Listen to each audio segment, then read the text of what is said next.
کھلی اسلام کی آنکھیں ہوا سارا جہاں روشن، کھلی اسلام کی آنکھیں ہوا سارا جہاں روشن، عرب کے چاند صدقے کیا ہی کہنا تیری طلعت کا، عرب کے چاند صدقے کیا ہی کہنا تیری طلعت کا۔ الحمدللہ رب العالمین والصلاة والسلام علی سید الانبیاء والمرسلین، اما بعد فاعوذ باللہ من الشیطان الرجیم، بسم اللہ الرحمن الرحیم۔ الصلاة والسلام علیک یا رسول اللہ وعلی آلک واصحابک یا حبیب اللہ، الصلاة والسلام علیک یا نبی اللہ وعلی آلک واصحابک یا نور اللہ۔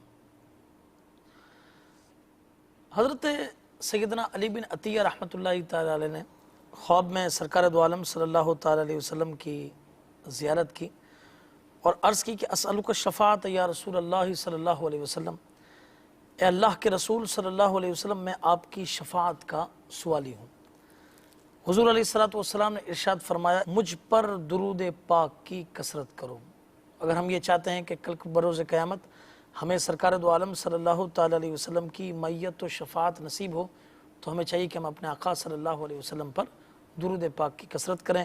صلو علی الحبیب صلی اللہ تعالی علی محمد صلی اللہ علیہ وسلم۔ محترم اسلامی بھائیوں اور مدنی چینل کے ناظرین، سلسلہ فیضان اسلام لیے حاضر ہیں اور آج کا موضوع ہے ولایت و کرامت۔ پچھلے سلسلے کا کچھ مختصر سا انٹرو آپ کو دے دوں کہ ہماری بات یہاں پر چلی تھی کہ ولی کے معنی کیا ہیں اور ولایت کسے کہتے ہیں۔ اس میں مفتی صاحب نے فرمایا تھا کہ ولی کے معنی دوست، مددگار اور قریب ہونے کے ہیں، اور ولایت یہ معرفت الہی سے حاصل ہوتی ہے۔ یہ بھی ہم نے یہ سنا تھا کہ اگر کوئی شخص طریقت پر چلے اور شریعت پر نہ چلے تو اس کا یہ معاملہ مکمل نہیں ہو سکتا۔ شریعت و طریقت دونوں راستے ہیں اور دونوں پر ساتھ چلنا یہ ضروری ہے۔ یہ بھی ہم نے سنا تھا کہ ولی کے لیے علم ہونا یہ ضروری ہے، اور عالم کے معنی یہ ہیں کہ کتابوں سے اپنی ضرورت کے علم کو حاصل کر سکے۔ ولیوں کے درجات بھی سنے تھے کہ کتب بھی ہوتے ہیں، ابدال بھی ہوتے ہیں، اوتاد بھی ہوتے ہیں، اور یوں ہی کرامت کے اوپر بھی ہم نے یہ سنا تھا کہ کرامت کیا ہے اور ولایت کے لیے کرامت کتنی ضروری ہے اور کیا معاملات ہیں۔ تو یہ چند باتیں ہم نے سماعت کی تھیں، تو آج انشاءاللہ تبارک و تعالی مزید ہم آگے بڑھتے ہیں۔ حضور اللہ کے ولی ہم یوں کہتے ہیں کہ یہ اولیاء اللہ ہیں، مگر ان سے قبل ایک جماعت ہے جس صحابہ کرام علیہ رضوان کی جماعت ہے، بہت ہی اعلیٰ مقام اور مرتبہ ان کا۔ تو ان کے اندر سے جماعت صحابہ میں سے کوئی ولی کے طور پر مشہور کیوں نہیں؟ بسم اللہ الرحمن الرحیم۔ یعنی سوال یہ ہے کہ صحابہ کرام کو ولی کیوں نہیں کہا جاتا؟ اولیاء کرام کا جب لفظ آتا ہے تو عام طور پہ ہمارے سامنے یا ہمارے ذہن میں بڑے معروف نام آتے ہیں، سرکار غوث پاک رضی اللہ تعالی عنہ کا، اسی طرح بابا فرید، داتا صاحب، خواجہ غریب نواز، شیخ شہاب الدین سہروردی، خواجہ نظام الدین اولیاء رحمۃ اللہ تعالی علیہ۔ صحابہ کرام کا جب نام لیتے ہیں تو ہم یہ کیوں نہیں کہتے کہ فلاں صحابی ولی تھا؟ کیا صحابہ کرام کے گروہ میں کوئی بھی ولی نہیں تھا؟ صحیح۔ یا اگر تھا تو پھر بطور ولی کے کوئی مشہور کیوں نہیں؟ دیکھیں، اس کے بارے میں عرض یہ ہے کہ صحابی کا مرتبہ ولی سے بلند ہے۔ سبحان ٹھیک، جو نیچے والے کو مرتبہ حاصل ہوتا ہے وہ اس سے اوپر والے کو بھی حاصل ہوتا ہے۔ کیا بات ہے۔ اب صحابی کا مرتبہ چونکہ بہت بلند ہے، لہذا جو مرتبہ ولایت ہے وہ اس کے اس مرتبے کے اعتبار سے چھوٹا ہے۔ صحیح۔ تو جب کسی کا ذکر کیا جاتا ہے تو ہماری ایک روٹین یہ ہے کہ ہم اس کا جو اعلیٰ درجہ ہے اسے بیان کرتے ہیں۔ کیا بات ہے۔ جیسے سرکار غوث پاک رضی اللہ تعالی عنہ کا عمومی تذکرہ ہم یہ نہیں کرتے کہ غوث پاک ایک ولی ہے، ہم کہتے ہیں غوث اعظم، سبحان غوث الثقل ہے، یعنی جو بڑا مرتبہ ہے ان کا وہ بیان کرتے ہیں، کیونکہ ولی ہونے میں تو اور بھی بہت سارے شریک ہیں، ٹھیک، لیکن غوث اعظم ہونے کے اندر کوئی شریک نہیں ہے۔ صحیح۔ اسی طریقے سے صحابہ کرام کا معاملہ ہے، یا ہمارے عرف کے اندر بھی دیکھ لیں کہ جیسے کسی مفتی کے بارے میں یہ سوال نہیں ہوتا کہ کیا مفتی صاحب عالم بھی ہیں؟ صحیح بات ہے۔ وجہ یہ ہے کہ عالم اور مفتی کے مرتبے میں فرق ہے. مفتی بنتا ہی تب ہے جب اس سے پہلے وہ عالم ہو. تو اب جب مفتی کہہ دیا نا تو اب اس کے بعد عالم کہنے کی ضرورت نہیں ہے. صحیح. یہ مفتی صاحب عالم بھی ہیں, یہ کوئی نہیں کہتا صحیح کہ یہ مفتی صاحب عالم بھی ہے ماشاءاللہ, کیونکہ وہ عالم ہے اس کے بعد ہی وہ مفتی بنتا ہے. اسی طرح صحابہ کرام کا جو معاملہ ہے, ولایت چونکہ قرب الہی کا نام تھا, اللہ تعالیٰ کی بارگاہ میں ایک خاص قرب مل جائے تو اسے ولایت کہتے ہیں. اور صحابہ کرام کو نبی پاک صلی اللہ تعالیٰ علیہ وآلہ وسلم کی صحبت مبارکہ کی برکت سے سبحان اللہ. وہ مرتبہ ولایت کلمہ پڑھتے ساتھ ہی حاصل ہو جاتا ہے. کیا بات ہے, کیا بات ہے. وہ جو قرب الہی ہے وہ انہیں اسی وقت حاصل ہو جاتا ہے, کیونکہ کلمہ پڑھا صحابی نے, جب کوئی غیر مسلم مسلمان ہوا, نبی پاک علیہ الصلوۃ والسلام کی زیارت کی یا آپ کی صحبت میں بیٹھا, تو وہ اسی وقت مرتبہ صحابیت پہ پہنچ گیا. کیا بات. اب جب مرتبہ صحابیت پہ پہنچ گیا تو مرتبہ ولایت خود بخود ہی اس کے اندر آ گیا. ایک آدمی کی 1,00,000 روپے تنخواہ لگ گئی تو یہ نہیں پوچھا جائے گا کہ حضور 50,000 بھی ہے نا اس میں. صحیح. بھائی 1,00,000 کے اندر 50,000 ڈیفینیٹلی انکلوڈ ہوتے ہیں. جی جی. تو اسی طرح جب مرتبہ صحابی مل گیا تو مرتبہ ولایت اس کے اندر خود بخود آ جاتا ہے. لہذا تمام صحابہ کرام اللہ تعالیٰ کے ولی, یعنی تمام کو اللہ تبارک و تعالیٰ نے مرتبہ ولایت دیا تھا, اپنا خاص قرب عطا فرمایا تھا. لیکن چونکہ ان کا مرتبہ صحابیت بہت بلند ہے, لہذا پھر لفظ ولی کے ساتھ ان کی تعبیر کم کی جاتی ہے, ورنہ لفظ ولی سے اگر صحابہ کرام کو تعبیر کرے تو اس میں کوئی حرج نہیں ہے. جیسے مثال کے طور پہ جب قرآن پاک کی آیت نازل ہوئی, الا ان اولیاء اللہ لا خوف علیہم ولا هم یحزنون, آخر یہ کن کے بارے میں تھی؟ اس وقت یا تو کافر تھے یا صحابہ کرام تھے. تو اب یہ جو آیت مبارکہ تھی اور یا اولیاء کرام کے بارے میں جو دیگر آیات مبارکہ ہیں وہ کس کے بارے میں نازل ہوتی تھی؟ تو وہ یہی والے تھے صحابہ کرام جن کو اللہ تعالیٰ قرآن پاک میں اولیاء اللہ فرماتا تھا. لہذا ہر صحابی اللہ کا ولی ہے, لیکن چونکہ بڑا مرتبہ موجود ہے تو لہذا جو اسے نیچے والا مرتبہ ہے اسے ذکر نہیں کیا جاتا. صحیح. اب حضرت ایک عمومی عام آدمی کا سوال ہے کہ جس نے بھی اولیاء کرام کا آپ نے نام لیا تو کرامات کے حوالے سے بہت مشہور ہے. صحابہ کرام علیہ رضوان کی کرامات کا ظہور اتنا, یعنی جیسے کہ اتنی فریکوینٹ, یعنی یہ نہیں ملتا, تو کیا اس کرامت کے اعتبار سے یہ اس دار و مدار سے یہ معاملہ کچھ نہیں ہوگا اس طرح, یعنی صحابی کا کرامت دکھانا بھی کیا ضروری ہے؟ دیکھیں اس میں بنیادی سوال یہ ہے کہ جب صحابہ کرام ولی ہیں, جیسے ہم نے کہا کہ ہر صحابی ولی ہے, بالکل, جب ہر صحابی ولی ہے تو ہر صحابی کی کوئی نہ کوئی کرامت بھی ہونی چاہیے. یہ ایک عام فہم سی, یعنی عام لوگوں کے ذہن میں آنے والی ایک چیز ہے. اصل میں اس کی بنیاد جو ہے وہ تھوڑی سی قابل توجہ ہے. وہ یہ ہے کہ ولی کے لیے کرامت ضروری نہیں ہے. اچھا, یہ ایک بڑی بنیادی بات ہے اور اس میں اکثر و بیشتر غلطی ہوتی ہے. اسی لیے جب کسی کے متعلق لفظ ولی استعمال کیا جائے تو فوری طور پہ ذہن کرامت کی طرف منتقل ہو جاتا ہے. اچھا, اب اس کی وجہ کیا ہوئی؟ اس کی وجہ یہ ہوئی کہ عام طور پر جب ہم اولیاء کرام کی بات کرتے ہیں تو ہم جو بڑے بڑے مشہور اولیاء کرام ہیں ان کا تذکرہ کرتے ہیں. ٹھیک, غوث پاک رضی اللہ تعالیٰ, خواجہ غریب نواز, داتا صاحب رحمۃ اللہ, بابا فرید رحمۃ اللہ. تو اتنے بڑے بڑے جب اولیاء کرام کا ذکر کرتے ہیں تو ان کی زندگی میں بیسیکلی کرامتیں داخل تھیں, کیونکہ انہوں نے ان سے کرامتوں کا ظہور ہوا. اب وہ سن کے ایک کانسیپٹ یہ بن گیا کہ ولی ہوگا تو کرامت بھی ہوگی. صحیح. لہذا اب اگر کسی کو ولی کہا جائے تو اگلا سوال ہوتا ہے کرامت کیا ہے, اس کی کرامت کیا ہے. جیسے امیر اہل سنت کے حوالے سے بہت مرتبہ لوگ پوچھتے, اچھا ٹھیک ہے جی اللہ کے ولی ہے تو ان کی کون سی کرامت ہے؟ جی جی. تو بات یہ ہے کہ ولی کے لیے یہ جو کرامت جسے ہم کرامت کہتے ہیں اس کا ہونا ضروری نہیں. یہ ولایت کے لیے شرط نہیں ہے.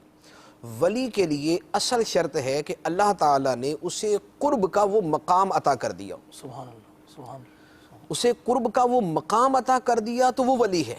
یعنی اسے اللہ نے اپنا دوست قرار دے دیا اپنے جو ہے وہ فیصلے کے مطابق, تو وہ اللہ کا ولی بن گیا. اب اس کے لیے کرامت ضروری نہیں, اس کے لیے ایمان صحیح یعنی صحیح عقیدہ ہونا, صحیح, اور نیکیوں پر استقامت ہونا, صحیح, گناہوں سے اور اپنی نفسانی خواہشات سے بچنا.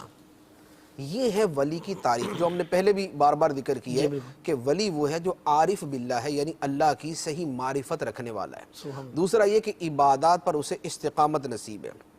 تیسرا یہ ہے گناہوں سے بچنے والا ہے، اور چوتھا یہ ہے کہ اپنی نفس کے پیچھے نہیں چلتا، اللہ کی رضا کے پیچھے چلتا ہے۔ کیا بات۔ تو ولی کی تعریف یہ ہے، جس کے اندر یہ تعریف پائی جاتی ہے اور اسے اللہ نے مرتبہ ولایت پر سرفراز فرما دیا، وہ اللہ کا ولی ہے۔ اب اس کو نہیں دیکھا جائے گا کہ اسے کوئی کرامت ظاہر ہوتی ہے یا نہیں، اسی لیے کہا جاتا ہے الاستقامت فوق الکرامہ، سبحان اللہ۔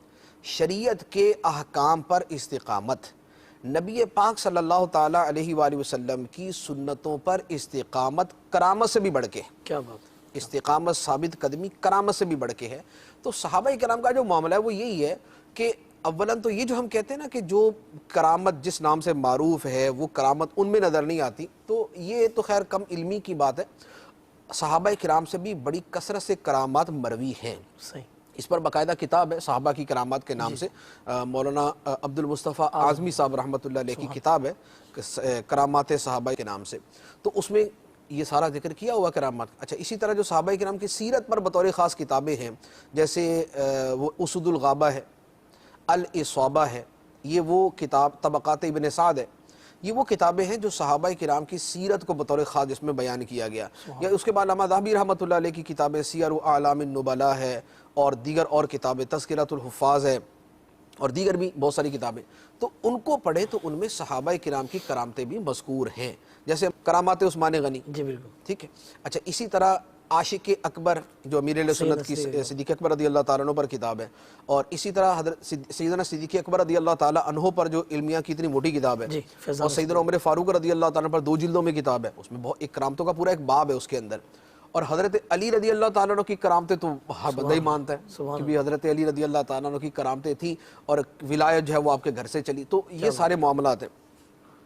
اور اسی طرح دیگر صحابہ کرام کی بھی کرامتیں مذکور، امام حسین رضی اللہ تعالیٰ عنہ جو ہے وہ صحابی ہیں، اور کرامات امام حسین موجود ہے۔ تو کرامات صحابہ وقوع پذیر ہوتی تھیں، لیکن اتنی کثرت سے نہیں جتنی کثرت سے بعد کے اولیاء کرام سے ظاہر ہوئی۔ اس کی وجہ کیا تھی؟ علماء کرام نے اس پر باقاعدہ کلام کیا کہ صحابہ کرام سے اتنی کرامتیں کیوں ظاہر نہیں؟ جب صحابہ کرام بڑے ولی تھے تو کرامتیں بھی بڑی بڑی اور زیادہ زیادہ ظاہر ہونی چاہیے تھی۔ اس پر علماء نے یہ فرمایا کہ کرامت کے اظہار کا ایک مقصد ہوتا ہے دل کی تسلی، ایمان کی پختگی۔ کرامت ظاہر ہوتی ہے خود اس ولی کے ایمان کے اندر مزید مضبوطی آتی ہے، جو دیگر لوگ ہیں ان کے ایمان میں مضبوطی آتی ہے، تو کرامت اس ولی کے ایمان میں بھی مضبوطی کا سبب بنتا ہے، اور دیگر دیکھنے والوں کے سننے والوں کے ایمان میں بھی مضبوطی کا سبب بنتا ہے۔ صحابہ کرام کا ایمان نبی کریم صلی اللہ تعالیٰ علیہ وآلہ وسلم کی صحبت مبارکہ کی برکت سے پہلے ہی اعلیٰ درجے کا مضبوط تھا۔ کیا بات۔ اب ان کی کرامت ظاہر ہوتی بھی تو ان کے ارد گرد صحابہ کرام تھے یا تابعین تھے، اور ان کی اکثریت وہ تھی کہ جن کا ایک بہت بڑا جو ہے جن کا ایمان پہلے سے بڑا مضبوط تھا۔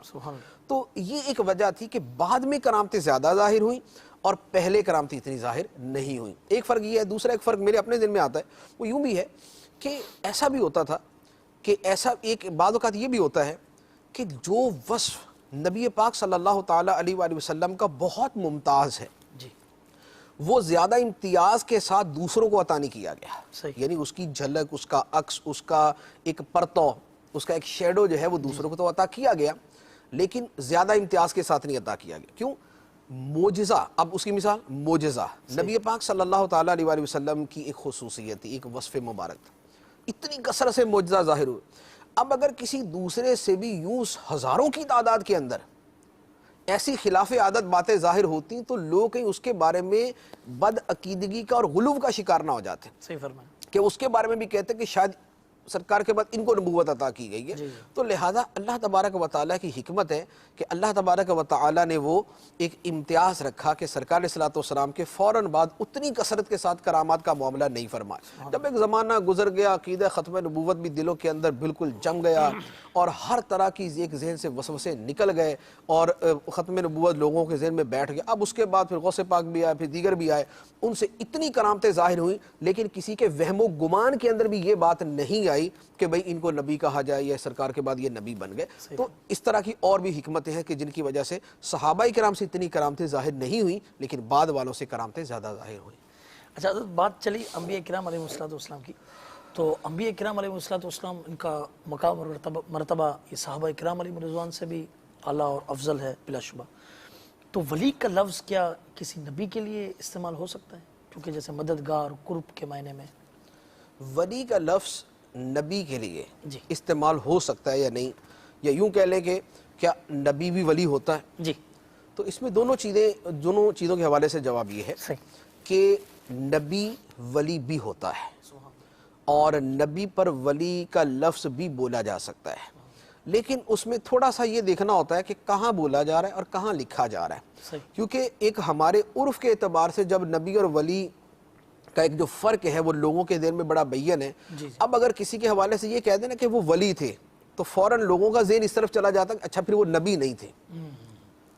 تو جہاں پر ایسے لوگوں کے ایمان کے حوالے سے کچھ خدشات ہوں تو وہاں پر پھر سوچ سنبھل کے یہ لفظ استعمال کرنا چاہیے، ورنہ چونکہ ولی کا مطلب ہے اللہ کا دوست، صحیح. اللہ کا مقرب. تو نبیوں سے بڑھ کے اللہ تعالیٰ کا مقرب کون ہوگا اور اللہ تعالیٰ کا دوست کون ہوگا؟ انبیاء کرام علیہم الصلاۃ کی جو ولایت ہے وہ دنیا جہان کے تمام اولیاء بشمول صحابہ کرام کی ولایت سے کروڑوں گنا اوپر ہے. سبحان اللہ. ان کا مرتبہ نبوت اس سے بھی اوپر ہے. یعنی انبیاء کرام علیہ السلام نبی بھی ہیں، ان کا مرتبہ نبوت ولایت بھی ہے، مرتبہ نبوت بھی ہے. اب اس کے نیچے صحابہ کرام کا مرتبہ ولایت بھی، اس سے نیچے دیگر اولیاء کرام کا مرتبہ ولایت بھی. لیکن اس مرتبہ ولایت میں اور صحابہ کے مرتبہ ولایت میں بہت فرق ہے، اور صحابہ کے مرتبہ ولایت میں اور انبیاء کرام علیہ السلام کے مرتبہ ولایت میں اتنا فرق ہے کہ جتنا ہم تصور بھی نہیں کر سکتے. اس سے اوپر پھر ان کا مرتبہ نبوت ہے، پھر ان کا مرتبہ نبوت ہے. تو لہذا انبیاء کرام علیہ السلام بھی اللہ کے اولیاء ہیں یعنی دوست ہیں، اللہ کے اولیاء ہیں یعنی اللہ کے مقرب ہیں. تو حقیقی معنی کے اعتبار سے اللہ کے ولی ہیں، اللہ کے دوست ہیں، اللہ کے مقرب ہیں، اور استعمال کے اعتبار سے پھر موقع محل کی مناسبت سے آدمی لفظ استعمال کرتا ہے. اچھا بات چلی انبیاء کرام علیہ السلام اور ولایت کے حوالے سے. ایک بعض اوقات ایک کہیں بیٹھتے ہیں تو علمی حلقے اس قسم کے ہوتے ہیں، اب وہ بات یوں کرتے ہیں کہ حضرت خضر علیہ السلام یہ اللہ کے نبی ہیں یا ولی، اس بارے میں کیا فرماتے ہیں؟ اب یہاں پر وہ بات آگئی جو میں ابھی عرض جو کر آپ رہا تھا کہہ رہے تھے بالکل وہی بات ہے کہ جب لفظ نبی اور ولی ساتھ ساتھ بولا جا رہا ہوتا ہے صحیح تو ولی سے مراد ہوتا ہے غیر نبی، صحیح یعنی وہ ولی ہے اور نبی نہیں ہے. صحیح.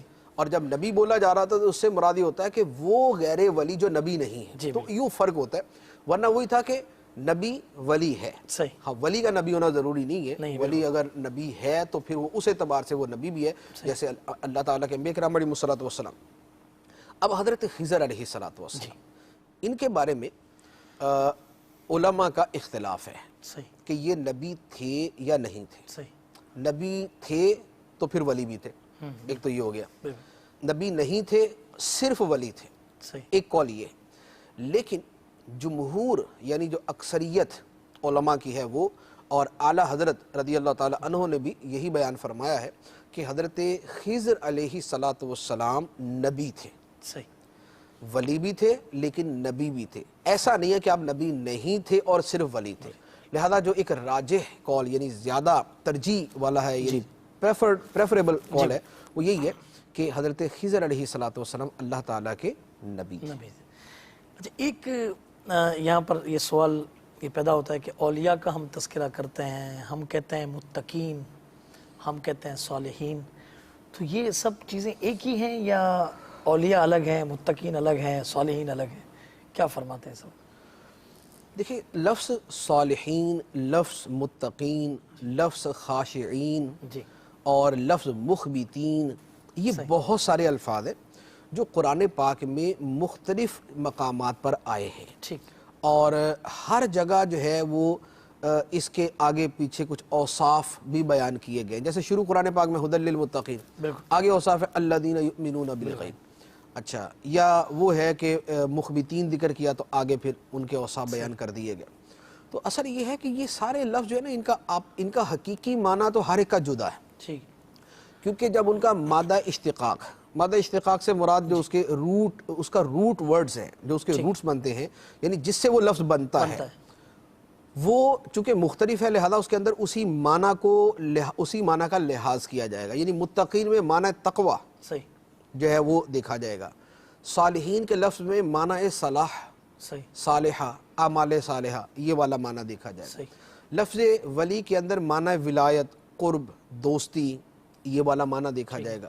مخبتین کے اندر اخبات یعنی عاجزی والا معنی دیکھا جائے گا۔ خاشعین کے اندر معنی خشوع، یہ دیکھا جائے گا۔ سبحان، تو ہر لفظ کے اندر جو اس کا اصلی حروف اصلیہ ہیں ٹھیک، ان کے اعتبار سے اس کا معنی دیکھا جاتا ہے، اور جب اس کے اعتبار سے ہم دیکھتے ہیں تو یہ سارے الفاظ جو ہے وہ آپس میں یوں ہیں کہ اس کے کچھ معنی اس میں ہیں، اس کے کچھ معنی اس میں ہیں، اس کے کچھ معنی اس میں ہیں۔ جیسے صالحین، جی، اب صالحین کا ایسا تو نہیں ہو سکتا جو متقین نہ ہو، بالکل، صحیح فرمایا، اچھا متقین ایسا نہیں ہو سکتا جو نیک اعمال نہ کرنے والا ہو، ٹھیک، اچھا ولی وہ نہیں ہو سکتا جس کے اندر تقوی نہ ہو، صحیح، ولی وہ نہیں ہو سکتا جس میں اعمال صالحہ نہ ہو، اچھا ولی وہ نہیں ہو سکتا جس کے اندر خشوع و خضوع نہ ہو، متقی وہ نہیں ہو سکتا جس کے اندر عاجزی نہ ہو۔ کیا بات ہے، تو معانی ایک دوسرے کے اندر موجود ہیں، لیکن چونکہ الفاظ جدا جدا ہیں صحیح، لہذا ان کے معانی کے اندر فرق آ جاتا ہے۔ اسے عربی زبان کے اعتبار سے کہا جاتا ہے کہ ان میں عام خاص میں وجہین کی نسبت ہے، ٹھیک، کہ کچھ اس کی چیزیں اس میں پائی جاتی ہیں، کچھ اس کی چیزیں اس میں پائی جاتی ہیں، کچھ چیزوں میں وہ خاص ہے، کچھ معانی کے اعتبار سے وہ خاص ہے۔ تو یوں یہ فرق ہے۔ لفظ صالحین جو ہے، جیسے لفظ صالحین ایون کہ متقین بھی ہے، یہ بڑا وسیع لفظ ہے۔ سبحان، قرآن پاک کے اندر لفظ صالحین کا اطلاق یعنی یہ لفظ انبیاء کرام علیہم الصلاۃ والسلام کے لیے بھی موجود ہے۔ صحیح، لفظ صالحین انبیاء کرام علیہم الصلاۃ والسلام کے لیے بھی موجود ہے۔ اسی طرح لفظ متقین انبیاء کرام علیہم الصلاۃ والسلام کے لیے بھی موجود ہے، حتیٰ کہ صابرین کا لفظ کل من الصابرین بالکل، انبیاء کرام علیہم الصلاۃ والسلام کے لیے موجود ہے۔ اور لفظ ولی جیسے کہا ہے اپنے اطلاق کے اعتبار سے یہ بھی انبیاء کرام علیہم الصلاۃ والسلام کو شامل ہے۔ تو ان میں ہمارا جو اصطلاحات ہم قائم کرتے ہیں اس میں پھر یہ ضروری نہیں ہے کہ جو صالحین کا جس پہ بولا جائے وہ ولی بھی ہو۔ صحیح، ایک آدمی نیک اعمال کرتا ہے، صالحین میں تو ہے، ٹھیک، ٹھیک، لیکن اللہ نے اسے مرتبہ ولایت بھی دے دیا یا نہیں دے دیا یہ کوئی ضروری نہیں ہے، صحیح، تو لہذا صالحین تو ہیں لیکن اولیاء کرام میں داخل ہیں۔ متقین وہ ہیں کہ جن کے اندر تقوی کا وصف بڑا نمایاں ہے، کہ فرائض پہ عمل اور گناہوں سے بچنے کا بھی بڑا زیر۔ اب متقین کا اطلاق تو ہو جاتا ہے لیکن ولی کا اطلاق پھر نہیں ہوگا، ولی پھر وہ مرتبہ ڈیمانڈ کرتا ہے کہ وہ مرتبہ اس کو اللہ تعالیٰ نے دیا یا نہیں دیا۔ تو اس اعتبار سے فرق بھی ہے اور کئی اعتبار سے آپس میں ایک دوسرے کے ساتھ جمع بھی ہیں۔ تو لہذا یہ الفاظ ہر مرتبے کے اعتبار سے بولے جاتے ہیں۔ صالحین کا ایک ابتدائی درجہ ہے جس میں ہمارے زمانے کے بھی بہت سارے لوگ جو ولی نہیں بھی ہیں وہ بھی شامل ہو جائیں گے۔ صالحین کا ایک وہ مرتبہ آئے گا جس میں صرف اولیاء کرام آئیں گے۔ صالحین کا ایک اس سے اوپر کا مرتبہ آئے گا جس میں انبیاء کرام علیہم الصلوۃ والسلام ہوں گے۔ اسی طرح متقین کا ہے، متقین کا ادنا درجہ بھی ہے، اوپر کا۔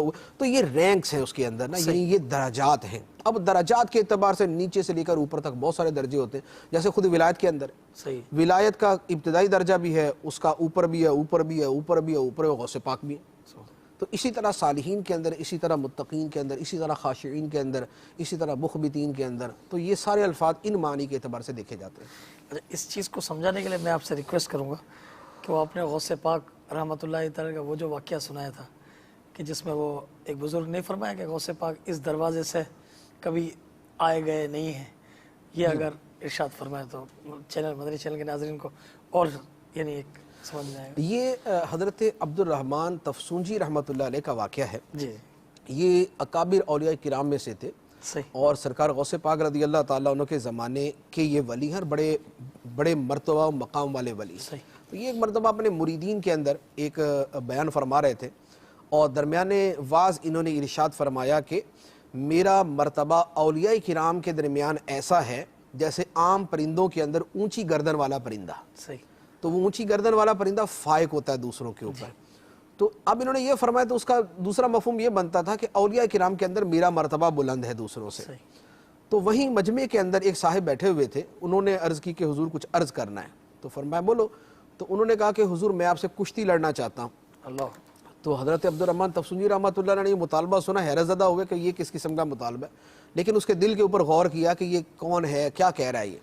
تو غور کیا تو پھر اہل مجمع سے فرمایا کہ اس بندے کے ایک ایک انگ کے اندر، بدن کے ایک ایک بال کے اندر میں نور اور عنایت الہی دیکھ رہا ہوں۔ سبحان اللہ، پھر ان سے پوچھا تمہارے پیر کون ہیں؟ تو انہوں نے کہا کہ میرے پیر حضرت شیخ عبد القادر جیلانی رحمۃ اللہ علیہ۔ سبحان اللہ، تو انہوں نے فرمایا کہ ماشاءاللہ ان کا بڑا نام ہے، لیکن یہی دنیا کے اندر ہی زمین پہ ان کا نام بڑا سنا ہے، وہ جو مقام حضوری ہے اللہ تعالیٰ کی بارگاہ میں، وہاں پر میں بڑے عرصے سے برسوں سے میں وہاں پر دروازے کے باہر ہوتا ہوں، لیکن میں نے کبھی آپ کے پیر صاحب کو وہاں آتے جاتے نہیں دیکھا. اللہ یعنی سرکار غوث پاک کو میں نے ادھر اونچے والے مرتبے میں آتے جاتے نہیں دیکھا. دنیا میں بڑا نام ہے ان کا. تو اب یہ باتیں کی تو سرکار غوث پاک رضی اللہ تعالیٰ عنہ بغداد شریف کے اندر یہ ساری باتیں سن رہے تھے. اللہ تو آپ نے وہیں سے اپنے 3-4 مریدوں کو فرمایا کہ تم جاؤ، تم یہاں سے چلو، اور حضرت عبد الرحمن تفسون جی وہاں سے اپنے آدمی بھیج رہے ہیں، تو تم وہاں جا کے فلاں مقام پہ وہ تمہیں ملیں گے ان کے مریدین، ان کو یہ پیغام دے دینا کہ جا کے وہ حضرت عبد الرحمن تفسون جی کو جا کے پیغام سنا دیں. اب وہ پیغام کیا تھا؟ وہ پیغام یہ تھا کہ اے حضرت عبد الرحمن، آپ نے یہ کہا کہ میں بڑے عرصے سے بارگاہ الہی کے دروازے پہ ہوتا ہوں، تو لیکن میں نے کبھی عبد القادر کو آتے جاتے نہیں دیکھا. تو بات یہ ہے کہ جس دروازے پر تم کھڑے ہوتے ہو وہ دروازہ عام لوگوں کے لیے ہے، اللہ اللہ، اور میرے آنے جانے کا راستہ ہی دوسرا ہے. کیا بات، میں باب سر سے جاتا ہوں کیا بات، جو اہل اسرار اور بڑے اعلیٰ درجے کے اولیاء کرام کے لیے ہے، میں اس دروازے سے جاتا ہوں.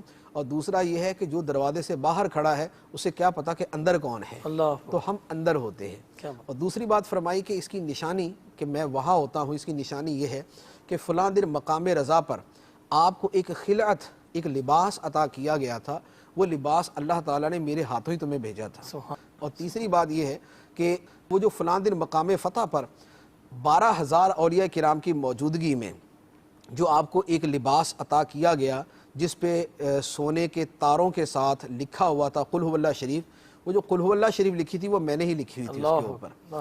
تو یہ آپ نے ان کو پیغام دے کے بھیجا. تو یہ وہ ہے کہ سرکار غوث پاک رضی اللہ تعالیٰ عنہ کا مرتبہ جو ہے وہ اپنے زمانے کے بلکہ بعد والوں کے بھی بلکہ ان سے پہلے والوں کے بھی کثیر اولیاء کرام پر آپ کا مرتبہ بلند ہے.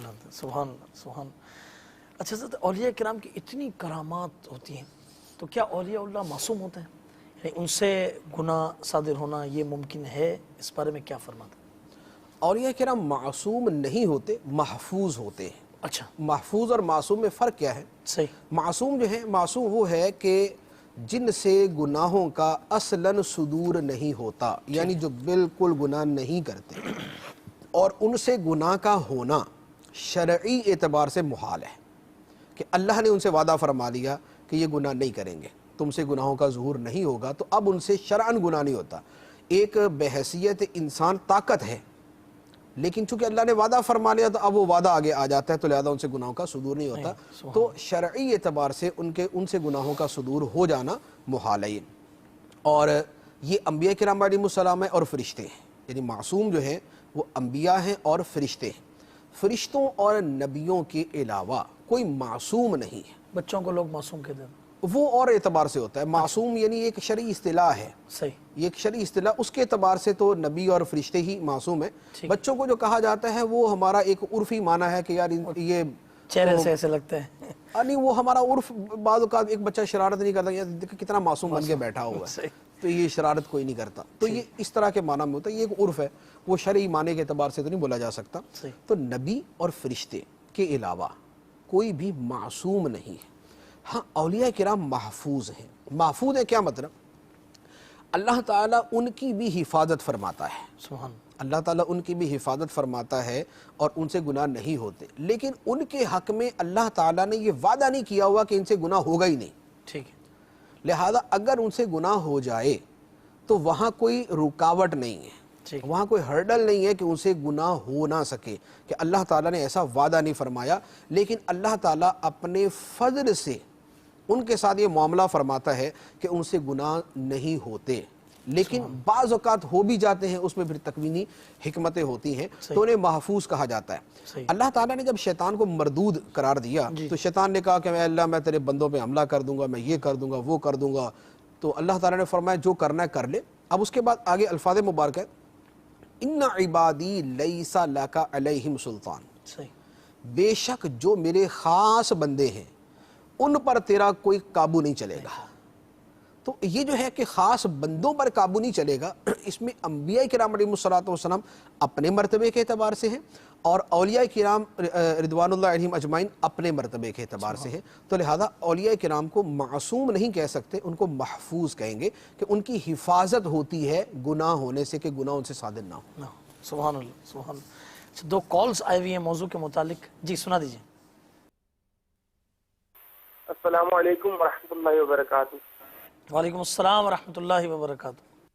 مفتی صاحب کی بارگاہ میں عرض ہے، جواب عنایت فرمائیے کہ اور ابدال یہ جو اولیاء کرام کے درجے ہیں ان میں کیا فرق ہوتا ہے؟ نیز اکثر مزارات پہ قطب الاقطاب غوث اعظم لکھا ہوتا ہے، کیا ایسا لکھنا درست ہے؟ مفتی صاحب سے میرا سوال یہ ہے کہ زمانے دا غوث جڑا وا یعنی کہ حضرت غوث پاک کیا یا انہوں تو علاوہ بھی کوئی آیا وا یا انہوں تو پہلے کوئی گزر؟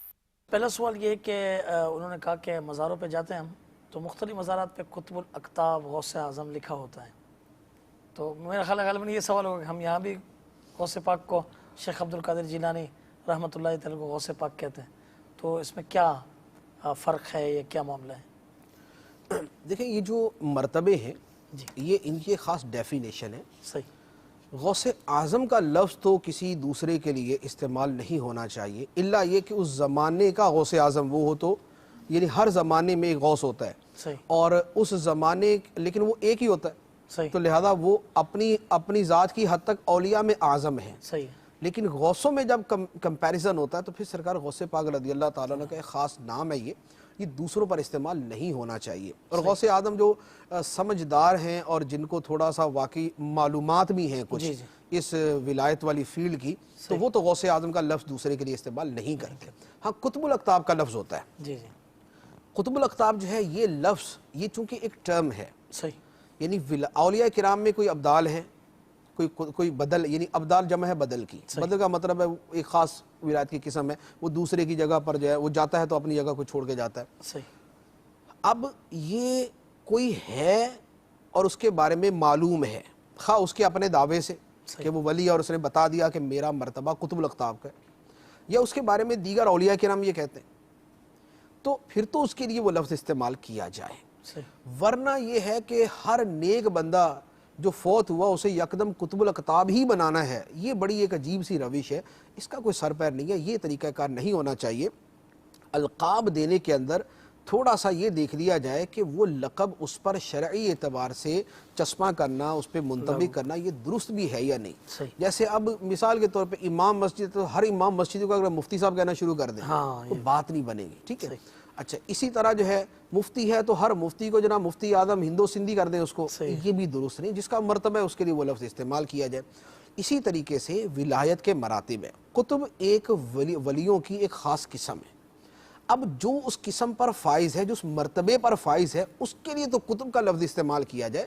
لیکن یہ کہ اب مرتبہ ولی کا نیچے والا ہے اور اسے قطب الاقطاب بنا دیا. اچھا اسی طرح یا وہ قطب تو ہے لیکن قطب الاقطاب کا مرتبہ اس سے اوپر ہے، اب وہ قطب ہے لیکن قطب الاقطاب بنا دیے. تو لہذا اس طرح کی چیز، جیسے قطب العالم ہے، قطب ہے تو قطب العالم کہنے کے اندر حرج نہیں ہوتا.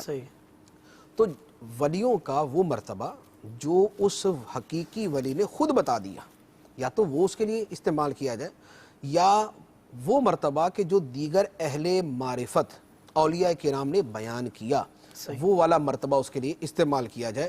اور یا وہ جنرل ورڈز استعمال کیے جائیں جو سب کے لیے ہو سکتے ہیں. تو اب جنرل ورڈز ہیں ولی ہے اور جناب اور اس طرح کے جو ملتے جلتے الفاظ ہوں، بارگاہ الہی کا مقرب بندہ، صالحین میں سے، ایسے الفاظ جنرل الفاظ استعمال کیے جائیں جو خاص اصطلاحات ہیں، وہ جس پر صادق آتی ہیں، پوری اترتی ہیں، اس کے لیے استعمال کیا جائے.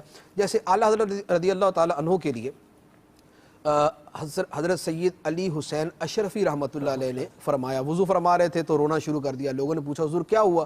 کہا کہ میں فرشتوں کے کندھوں پر قطب الارشاد کا جنازہ دیکھ رہا ہوں. اللہ، میں فرشتوں کے کندھوں پر قطب الارشاد کا جنازہ دیکھ رہا ہوں. تو تھوڑی دیر میں جو ہے وہ بریلی سے تار آ گیا، یعنی پیغام آ گیا کہ اعلیٰ حضرت رحمۃ اللہ علیہ کا وصال ہو گیا. اب یہاں پر ایک صاحب معرفت ولی ہیں، وہ یہ بتا رہے کہ قطب الارشاد کا انتقال ہو گیا. تو اب یہ پتہ چل گیا کہ اعلیٰ حضرت کا مرتبہ قطب الارشاد تھا. اس سے اوپر والے کا انکار نہیں کہ ایک کا اظہار ہو جائے تو یہ ضروری نہیں ہوتا کہ اس سے اوپر والا نہیں ہے، ہو سکتا ہے کوئی دوسرا اس سے اوپر والا بھی بتا دے کہ بھئی ان کا یہ مرتبہ. تو لہذا جو مرتبہ کسی کا ثابت ہے وہ والا اس کے لیے استعمال کیا جائے. لیکن یہ نہیں ہے کہ محلے کے اندر ایک اچھا نمازی تھا جو ہر نماز پہلی صف میں پڑھتا تھا، اب اگر وہ فوت ہو گیا، یا ایک بندہ 50 سال مسجد میں امام رہا، بزرگ ہو گیا، بزرگی میں فوت ہو گیا، اہل محلہ نے اول تو مسجد میں دفنا دیا اس کو، بھلے وہ دفنانا جائز تھا یا نہیں تھا. اب اس کے بعد قطب عالم، غوث اعظم، سارے القاب اس کے ساتھ لکھ دیے. یا اس کی اولاد نے جو ہے وہ، جو ہمارے ہاں وہ بھی ایک جہالت کے ساتھ ہوتا ہے نا کہ بعد میں چندہ وندہ جمع کرنے اور پیسے بٹورنے کے لیے کوئی بھی اپنے بڑے کو دبایا اور اس کے بعد اس کے اوپر لگا کے اور اس کو 15 القاب لکھے، ایک مزار بنایا اور اب وہ قطب عالم اور پتہ نہیں کیا کیا اس کو بنا دیتے. یعنی اب یہ حال ہو گیا. اللہ تعالیٰ کی رحمت سے بعید نہیں ہے، ہو سکتا واقعی یہ جن کا جو مرتبہ بیان کیا گیا وہ وہی ہو، لیکن ہر قبرستان کے اندر نہ ایک تو قطب عالم اور اتنا بڑا ضرور ہوتا ہے. تو اتنی جو ہے وہ ذرا قطبیت نہیں تھی عام کہ وہ یوں بڑھتی پھر رہی تھی. اس کی جو ریکوائرمنٹس ہیں، جو اس کی ڈیمانڈز ہیں، بہت ساروں کے بارے میں پتہ ہوتا ہے کہ ان کی زندگی کیسے گزری ہوئی ہے. تو اس کے لیے تو لفظ ولی بھی جو ہے وہ سوچ سمجھ کے استعمال کرنا ہوتا ہے. تو اس کو قطب، غوث اور پتہ نہیں کیا کیا بنا دیتے. تو جو سچا ولی خود کہے اور یا اس کے بارے میں دیگر اہل معرفت کہیں. صرف مریدین کہیں تو وہ کافی نہیں ہوتا. مریدوں کی نظر میں تو ان کا پیر غوث اعظم ہی ہوتا ہے تقریباً جو روٹین ہے. تو لہذا بغیر علم کے اس طرح کے القابات نہ دیے جائیں. اچھا، انہوں نے مجھے بتایا کہ اس سوال میں یہ بھی تھا کہ قطب اور ابدال میں کیا فرق ہے، اس حوالے سے یہ ولیوں کی دو قسمیں ہیں. قطب اور قسم ہے اور ابدال اور قسم ہے. قطب واحد ہے، ابدال کا لفظ جمع ہے. ابدالوں کی تعداد ایک فکس ہوتی ہے، جیسے حدیث مبارک میں فرمایا کہ ابدال 40 ہوتے ہیں اور ملک شام میں ہوتے ہیں. اور قطب جو ہے اس کا لفظ جو ہے یہ اس کے اوپر علامہ سیوطی رحمۃ اللہ علیہ کا ایک پورا رسالہ ہے قطب اور ابدال کے وجود پر. تو یہ اولیاء کرام کی دو مختلف قسمیں ہیں، لیکن قطب کا مرتبہ ابدال سے اونچا ہوتا ہے. پنجابی میں کال تھی تو اسلامی بھائی پوچھ رہے تھے کہ غوث پاک رضی اللہ تعالیٰ عنہ جیسا مقام و مرتبہ اس سے پہلے کسی کو ملا اور کیا اب کوئی حاصل کر سکتا ہے؟ اس کے اوپر دیکھیں، اس پہ اعلیٰ حضرت رحمۃ اللہ علیہ کا جو کلام ہے اس کا خلاصہ تو یہ بنتا ہے کہ جو غوثیت کبریٰ کا مقام ہے، ٹھیک ہے، غوثیت کبریٰ، سرکار غوث پاک رضی اللہ تعالیٰ عنہ کا مقام ہے غوثیت کبریٰ، یعنی سب سے بڑی غوثیت کا مقام. صحیح. یہ نبی پاک علیہ الصلوۃ والسلام کی ذات مبارکہ کی وساطت سے سیدنا صدیق اکبر رضی اللہ تعالیٰ عنہ کو، پھر عمر فاروق، پھر عثمان غنی، پھر حضرت علی، پھر امام حسن، پھر امام حسین، پھر اہل بیت میں جو اولیاء اکابر اولیاء کرام تھے، یعنی جیسے امام موسیٰ کاظم ہیں، امام علی رضا ہیں اور امام جعفر صادق ہیں، امام باقر ہیں، امام زین العابدین ہیں، یہ سارے اسی مرتبے کے اندر آتے ہیں. اس کے بعد یہ مرتبہ سرکار غوث پاک رضی اللہ تعالیٰ عنہ کو عطا کیا گیا. سرکار غوث پاک رضی اللہ تعالیٰ عنہ کے بعد یہ مرتبہ اب دوبارہ امام مہدی کو ملے گا. کیا بات. تو لہذا درمیان کے اندر جو غوثیت کبریٰ کا مقام ہے یہ کسی اور کے لیے نہیں ہے. سرکار غوث پاک رضی اللہ تعالیٰ عنہ غوثیت کبریٰ کے مقام پہ ہیں. اب آپ سے یہ مرتبہ جو منتقلوں سے یہ مراد نہیں کہ آپ سے لے کر ان کو دیا جائے گا، یعنی یہ اپنی جگہ ہوں گے، وہ آئیں گے تو وہ غوثیت کبریٰ کے مقام پر فائز ہوں. سبحان. اچھا، دو اور کالز بتانے کے آئی ہوئی، جی وہ بھی سنا دیں. Sayyid Munib Shatari, Jamiat al-Madina, Bradford, UK. My question to this silsila is that in which time during the day or night is dua accepted? Jazakumullah khair. Assalamu alaikum wa rahmatullahi wa barakatuh. وعلیکم السلام ورحمۃ اللہ وبرکاتہ. جی دوسری کال دے دیں. محمد شاہد بھائی، میں دارالسلام توبہ سے بات کر رہا ہوں. میرا سوال یہ ہے کیا بڑی 11ویں شریف اس کو کیوں کہتے ہیں؟ کیا اس کے دن میں کیا آپ حضور غوث پاک کی ولادت ہوئی یا کیوں کہتے ہیں؟ اس کے لیے تھوڑی سی معلومات. دن یا رات کے اندر کون سا ایسا وقت ہے کہ جس کے اندر دعا جو ہے وہ قبول ہوتی ہے؟ حدیث مبارک کے اندر یہ فرمایا گیا ہے کہ رات میں ایک لمحہ ایسا آتا ہے، گھڑی ایسی آتی ہے جس میں ہر دعا قبول ہوتی ہے. تو یہ ہر رات کے اندر ہے. اور جمعے کے دن کے حوالے سے ہے کہ جمعے میں ایک گھڑی ایسی ہے کہ جس میں دعا کی جائے وہ قبول ہوتی ہے. اب جمعے کے دن وہ گھڑی کب آتی ہے اس کے بارے میں دو قول ہیں. ایک تو یہ ہے کہ خطبے کے دو خطبوں کے درمیان کا جو وقت ہوتا ہے، وقفہ ہوتا ہے، اس میں ہوتی ہے. یا یہ ہے کہ خطیب کے منبر پر کھڑے ہونے سے لے کر جمعہ ختم ہونے تک کا جو وقت ہے اس میں دعا قبول ہوتی ہے. یہ تو ایک ہی قول کی مختلف صورتیں ہیں. اور دوسرا یہ ہے کہ جمعے والے دن عصر سے لے کر مغرب تک، عصر کی نماز سے لے کر مغرب تک کا جو ڈیوریشن ہے اس میں دعا قبول ہوتی ہے. سبحان. اچھا، توبہ سے جو اسلامی بھائی تھے وہ یہ پوچھ رہے تھے کہ بڑی 11ویں شریف ہم کہتے ہیں تو کیا اس 11 ربیع الاخر کو کیا غوث پاک رضی اللہ عنہ کی ولادت ہوئی ہے؟ نہیں، سرکار غوث پاک رضی اللہ تعالیٰ عنہ کی ولادت تو نہیں ہے، یہ اس کے بارے میں معروف یہ ہے کہ سرکار غوث پاک رضی اللہ تعالی عنہ کا اپنا معمول تھا اس رات میں ایصال ثواب کا. اب وہ ایصال ثواب کا معمول چونکہ آپ کی طرف سے ایک خاص تھا تو لہذا آپ کے بعد بھی وہ جاری رہا, تو اس لیے اسے غوث پاک رضی اللہ تعالیٰ عنہ کی 11ویں کہا جاتا ہے. اور پھر اب اس کے بعد مسلمانوں میں ایک معروف ہو گئی اور پوری دنیا کے اندر سرکار غوث پاک رضی اللہ تعالیٰ عنہ کی 11ویں کے نام سے یہ چل رہی ہے. اچھا ایک ہم بات کریں اولیاء اللہ کی تو ایک قسم مجذوب ہوتی ہے اور لوگ ان کے پیچھے جو ہے نا وہ مطلب بڑے پڑے ہوئے بھی ہوتے ہیں اور الگ الگ انداز ہے. کوئی بالکل ہی دور بھاگ رہے ہوتے ہیں, کوئی ان کے رات دن ان کے پاس بیٹھے ہوتے ہیں. تو کیا یہ مجذوب بھی اولیاء کرام رحمہ اللہ السلام کی اقسام میں سے ہیں, اور ان کے بارے میں یعنی ہمیں کیا حکم ہے کہ کیونکہ وہ ظاہری ان کا معاملہ حلیہ بعض اوقات اس حوالے سے ہوتا ہے, تو کیا فرماتے ہیں مجذوب کے حوالے سے؟ دیکھیں مجذوب جو ہے وہ ہے تو اولیاء کرام کی قسم, ٹھیک ہے, لیکن وہ معروف قسموں سے ہٹ کر ہے. کیونکہ معروف قسموں میں تو یہ تھا نا کہ گناہوں سے بچتا ہو اور خواہشات کے پیچھے نہ چلتا ہو, عبادت پر استقامت ہو. اب مجذوب جو ہے وہ اس کی عقل زائل ہو چکی ہوتی ہے, لہذا اس کی عبادت اور گناہوں سے بچنے والی تو صورت ہو نہیں سکتی, لہذا یہ اس تعریف کے اعتبار سے تو یہ ولی نہیں ہوتے, لیکن یہ ولیوں کی ایک جدا قسم ہے. اچھا اب اس میں کیا ہے کہ ایک یہ ہے کہ ظاہری اعتبار سے تو وہ پاگل اس کو کہتے ہیں, ٹھیک ہے. اب یہ جو افراط و تفرید ہے اس کے اندر, یعنی اس میں حد سے زیادہ بڑھ جانا یا بہت ہی بالکل ہی پرواہ نہ کرنا, اس میں یہ ہوتا ہے کہ کچھ لوگ تو انتہائی ضعیف الاعتقاد یعنی کمزور ایمان والے ہوتے ہیں, اور وہ ڈر کے مارے ہر پاگل کو سلام کر کے اس کے جناب گھٹنوں کے اندر بیٹھے ہوتے ہیں کہ پتہ نہیں یہ اللہ کا ولی ہے. تو بھئی ہر پاگل اللہ کا ولی نہیں ہے, ٹھیک ہے, اور جو اللہ کا ولی ہے اس کے لیے ہم لفظ پاگل نہیں استعمال کرتے, اس کے لیے مجذوب کا لفظ استعمال کرتے ہیں, اس کے لیے بولتے ہیں اس کی عقل زائل ہو چکی. اب وہ کیا ہوتے ہیں؟ مجذوب کا مطلب یہ ہوتا ہے کہ اللہ تعالیٰ کی معرفت کی کوئی تجلی اس پر ظاہر ہوئی, کہ اللہ تعالیٰ کے اسرار میں سے کوئی راز اس کے اوپر ظاہر ہوا اور اس کی عقل اسے برداشت نہیں کر سکی. ٹھیک, عقل برداشت نہیں کر سکی تو اس کی عقل جو ہے وہ اڑ گئی. صحیح.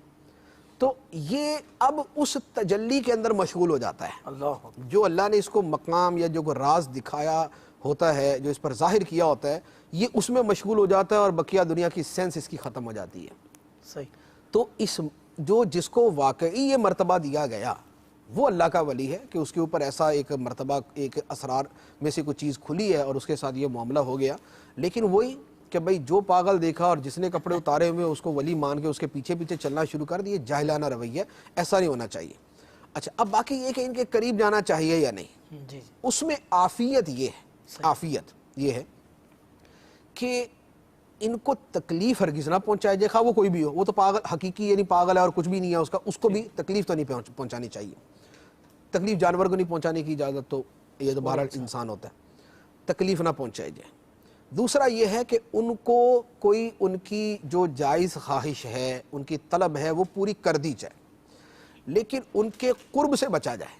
ٹھیک ہے, ان کے قرب سے بچا جائے. وجہ یہ ہوتی ہے کہ جب عقل سلامت نہیں, اب کسی وقت کوئی بھی موڈ ہو سکتا ہے. ٹھیک ہے, اب کسی موڈ میں کچھ بول دیا اور وہی ہو گیا, تو اچھا والا خدمت گزار الٹا لڑک جائے گا. صحیح, کہ کسی وقت ان کو کسی بات پہ ان کو تنگ تو مکھی نے کیا, انہوں نے اس کی کوئی نہ کچھ کر دیا اور یہ بیچارہ گیا اپنی دنیا کا نقصان کر کے بیٹھ گیا. تو یہ ہے کہ ان کو نفع پہنچا دیا جائے, ایذا سے بہر صورت بچا جائے, خواہ وہ کوئی بھی ہو, لیکن زیادہ قرب سے جو ہے وہ آدمی اپنے آپ کو بچائے, یہ خطرناک ثابت ہو جاتا ہے. اچھا لیکن جو سچا مجذوب ہوگا, اعلیٰ حضرت علیہ رحمٰ نے اس کی پہچان لکھی ہے, فرمایا کہ وہ کبھی شریعت سے مقابلہ نہیں کرتا. ٹھیک ہے, شریعت پہ عمل تو نہیں کرے گا کہ اس کی عقل ہی نہیں ہے تو وہ نماز نہیں پڑھے گا, وہ ایسا کچھ نہیں کرے گا, لیکن وہ شریعت سے مقابلہ نہیں کرے گا, یعنی شریعت کا جیسے مذاق نہیں اڑائے گا. صحیح ہے, کہ جناب شریعت کے بارے میں غلط الفاظ استعمال کرے, توہین کرے شریعت کی, ایسا وہ کام نہیں کرے گا. یہ اس کی ایک پہچان ہے. تو اب اس میں کنفیوژن بہت زیادہ ہو جاتا ہے. اول تو بہت بڑی تعداد وہ ہے کہ جو واقعی ایسی ہوتی نہیں ہے, اور صرف انہوں نے بیچارے دنیا سے اکتائے ہوتے ہیں, مایوسی کی انتہا میں پہنچ کے ایک ہی جناب وہ کپڑا پہن کے وہ گھوم رہے ہیں آرام سے, ٹھیک ہے, یا پڑھ کے بعدوں کا لوگ پاگل ہو جاتے ہیں, وہ والی صورت ہوگی تو اس کا کچھ اثر, یا کوئی ورد وظیفہ کیا اس کا الٹا اثر ہو گیا. یہ بھی بہت زیادہ ہوتا ہے کہ رجعت عمل ہوتی ہے, یعنی عمل کا اثر لوٹ کے آتا ہے, اس کی وجہ سے آدمی کی عقل زائل ہو جاتی ہے, لیکن وہ بھی ولی نہیں بن جاتا. یعنی ایک آدمی اگر عمل کی رجعت سے بھی پاگل ہو گیا تو ضروری ہے کہ وہ ولی ہی بن جائے. تو بہت ریئر افراد ہوتے ہیں, بہت قلیل افراد ہوتے ہیں کہ جن پر مجذوب ولی کا اطلاق آتا ہے. ہمیں جس کے بارے میں وہی کہ اہل معرفت بتا دیں کہ یہ اللہ کا ولی ہے, یا جس کے آثار ایسے ظاہر ہو جائیں کہ یہ اللہ کا ولی ہے, تو اس کے بارے میں جو ہے ہم ولایت کی بات کریں گے, اسے مجذوب قرار دیں گے. اعلیٰ حضرت علیہ رحمہ کی بہت سارے مجذوبوں سے ملاقات ہوئی, جی آپ کی جو ہے وہ سیرت کے اندر لکھا ہوا فلاں مجذوب سے ملے, فلاں مجذوب سے ملے, اور وہ آپ کو دیکھ کے تھوڑا سا سنبھل جاتے تھے, کیونکہ آپ کے بھی آپ کے والدین, آپ کے دادا پردادا, تو ان کے اندر بھی ولایت کا سلسلہ تھا, تو وہ پہچان جاتے تھے کہ پیچھے ان کی بیک مضبوط ہے. لیکن یہ ہے کہ ان کے حوالے سے نہ تو وہ کیا جائے کہ جو بالکل ہی دنیا دار اور جی یہ تو ہے ہی پاگل ہیں, ان کے پیچھے پاگلوں کے پیچھے کیا پڑ گئے, یہ رویہ بھی نہ اختیار کیا جائے. توہین اصلاً کسی نہ کی جائے, ایذا کسی کو نہ پہنچائی جائے, خواہ وہ مجذوب ہے یا وہ محض پاگل ہے. اور جس کے بارے میں مجذوب ہونے کا پتہ ہو اس کے بارے میں بھی رویہ محتاط اختیار کرنا چاہیے. تکلیف نہ دی جائے, نفع پہنچایا جائے. دعا لینے کی کوئی صورت ہے کہ کسی وقت موجود میں آ کے سب کو دعائیں دے رہے ہیں, جب دعائیں دے رہے تو جا کے دعا بھی لے لی, لیکن وہ کہ جناب اپنا بھی کاروبار چھوڑ کے وہیں جا کے بیٹھا ہوا ہے اور نیم مجذوب یہ بھی بنا ہوا ہے ساتھ میں, اور اپنے سر میں اس نے بھی دھول ڈالی ہوئی ہے, تو یہ والی حرکتیں نہیں کرنی چاہیے. صحیح, بہت اچھا.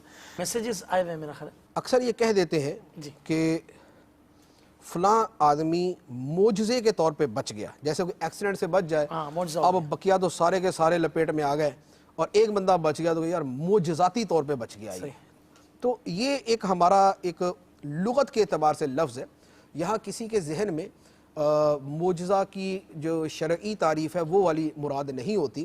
ایک یوں کہہ لیں کہ ایک انہونی ایک ہو جائے تو اسے معجزہ کہہ دیا جاتا ہے. تو اس طرح کہنے کے اندر بھی حرج نہیں ہے, اور نہ یہ شرعی اصطلاح کے اعتبار سے ہوتا. ولی اور مرید میں کیا فرق ہے؟ ولی کا معنی ہم نے بیان کر دیا, مرید ہوا جو کسی کی بیعت کر لیتا ہے وہ مرید ہے. تو ولی اور مرید میں آپس میں کوئی ڈیفرنس نہیں ہے. ولی خود بھی مرید ہوتا ہے, جو ولی ہوتا ہے وہ اوپر کسی کا مرید ہی چل رہا ہوتا ہے. حضور غوث پاک کے نام کے ساتھ رضی اللہ تعالی عنہ کیوں کہا جاتا ہے؟ یہ عام طور پہ شبہ یہ ہوتا ہے کہ رضی اللہ تعالی عنہ کا لفظ صرف صحابہ کرام کے لیے ہے, لیکن ایسا نہیں ہے. خود قرآن پاک کے اندر یہ موجود ہے کہ رضی اللہ عنہ جو ہے وہ صحابی غیر صحابی دونوں کے لیے آ سکتا ہے. جیسے قرآن پاک کے اندر یہ رضی اللہ عنہ ورضوا عنہ ذالک لمن خشی ربہ, رضی اللہ عنہ اللہ ان سے راضی ہوا, وہ اللہ سے راضی ہو, یہ اس کے لیے ہے جو اپنے رب سے ڈرے. کیا بات. تو قرآن پاک کی آیت یہ ہے کہ اس کے لیے ہے جو اپنے رب سے ڈرے. تو لہذا نیک اولیاء کرام کے لیے بھی رضی اللہ عنہ کا لفظ استعمال کر لیا جاتا ہے. اصل میں ہمارے زمانے میں تھوڑا سا ایک عرف کے اعتبار سے فرق پڑ گیا, ورنہ پرانے زمانے میں ایسا نہیں تھا. جو علماء کرام تھے وہ اپنے اساتذہ کو اور دیگر اولیاء کرام کے حوالے سے یہ لفظ لکھا کرتے تھے. تو یہ پہلے یہ چلتا آ رہا تھا, اور ابھی اہل علم کے اندر اتنا فرق نہیں سمجھا جاتا. علماء جو کتابیں پڑھتے ہیں اس میں یہ چلتا ہے یہ سارا. جیسے صاحب ہدایہ کی یہ ہدایہ شریف جو فقہ کی مشہور کتاب ہے, اس میں ان کے جس شاگرد نے نقل کیا تو وہ یہ کہتے قال رضی اللہ عنہ. تو اہل علم کے درمیان اس میں کوئی ایسا اشتباہ نہیں ہے. عوام کے اندر یہ شبہ ہو جاتا ہے کہ شاید رضی اللہ عنہ صرف صحابہ کے لیے ہے, تو شرعی اعتبار سے کوئی تخصیص نہیں ہے. ہاں بولنے میں اگر کوئی یہ رعایت کرے کہ صحابہ کرام کے لیے رضی اللہ عنہ اور غیر صحابی ولی کے لیے رحمت اللہ علیہ یا اور اس سے ملتا جلتا کوئی استعمال کرے تو اس میں حرج نہیں ہے, لیکن رضی اللہ عنہ کا لفظ بھی استعمال کرنے میں کوئی حرج نہیں ہے. قرآن پاک سے ثابت ہے. فنا اور بقا کیا ہے؟ یہ تو بڑا زبردست. یہ فنا اور بقا جو ہے یہ اصطلاحات ہیں تصوف کی, اور ان کے بڑے دقیق معانی ہیں. اور یہ معانی ان افراد کے لیے ہیں جو اس فیلڈ کے اندر ہیں اور جو اس راستے کے اندر چلنا چاہتے ہیں. ٹھیک ہے, ہمارے ہاں عام طور پہ جن لوگوں کو وضو کے مسائل بھی نہیں آتے وہ وحدت الوجود اور اس طرح کی چیزوں کے اندر پڑ جاتے ہیں, تو بہرحال یہ درست نہیں ہے. البتہ اگر فنا اور بقا کا معنی یا قبض و بست ہے یا انس ہے, شوق ہے, رغبت ہے, رہبت ہے, پھر ساری اصطلاحات ہیں. رٹا تو ہمارا بھی ہے, لیکن یہ کہ ان کے جو معانی اور چیزیں ہیں وہ ایک اگلی چیز ہوتی ہے. تو امام قشیری رحمۃ اللہ علیہ کی, امام ابو القاسم قشیری رحمۃ اللہ علیہ کی کتاب رسالہ قشیریہ, اس میں بہت تفصیل سے ان پر کلام ہے. اسی طرح کشف المحجوم میں داتا صاحب رحمۃ اللہ علیہ نے اس پر بڑا خوبصورت کلام کیا ہے. اسی طرح امام شعرانی رحمۃ اللہ علیہ کی کتابوں کے اندر بھی اس کا تفصیل کے ساتھ تذکرہ موجود ہے. اسی طرح سرکار غوث پاک رضی اللہ تعالیٰ عنہ کی جو فتوح الغیب ہے اس سے بھی اس کا سینس اور اس کا فہم جو ہے وہ حاصل ہو جاتا ہے.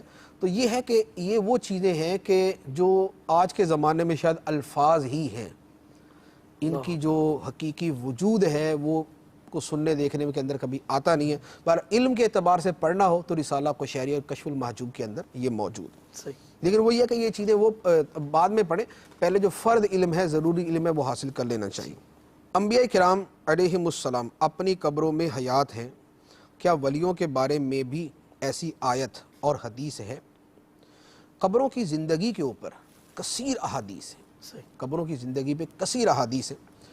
اعلیٰ حضرت علیہ الرحمہ کی کتاب ہے حیات الارواح یا حیات الاموات, اس میں تقریباً 400 کے قریب اعلیٰ حضرت علیہ الرحمہ نے احادیث مبارکہ نقل فرمائی ہیں, جن میں دنیا سے جانے والوں کے افعال, اعمال, حرکات, آنا جانا, دیکھنا سننا, کلام کرنا, یہ سارے کا سارا بیان کیا گیا ہے.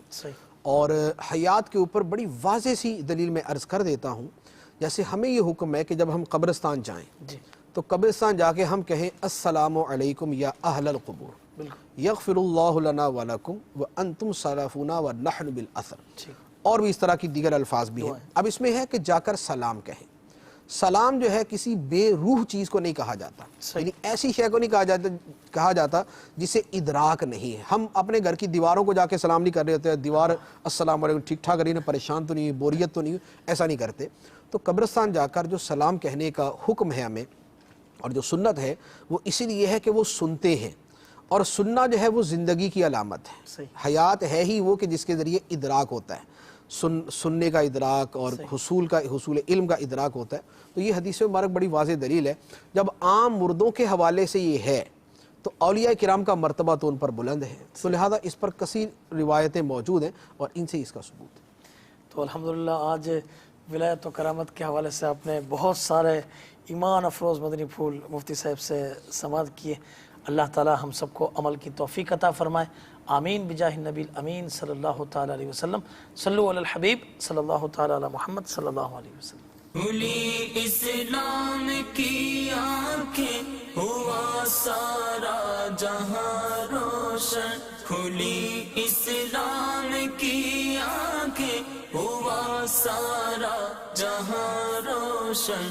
عرب کے چاند صدقے کیا ہی کہنا تیری طلعت کا, عرب کے چاند صدقے کیا ہی کہنا تیری طلعت کا.